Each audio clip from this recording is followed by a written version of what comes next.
If your Cadillac CT4 is refusing to connect to Apple CarPlay, follow these steps to get your phone linked up again.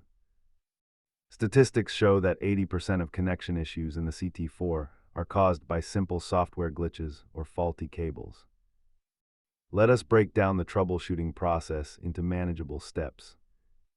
Start by confirming your cable is certified, checking your phone settings, and unpairing the device from the queue system entirely. Common culprits include an outdated iOS, a damaged port, or having USB accessory access restricted in your security settings.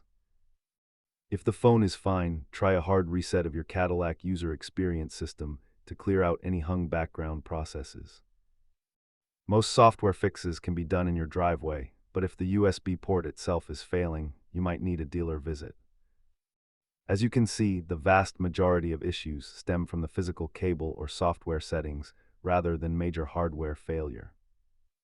If you are still stuck, test with a second phone to isolate the problem or perform a master reset on the car's display.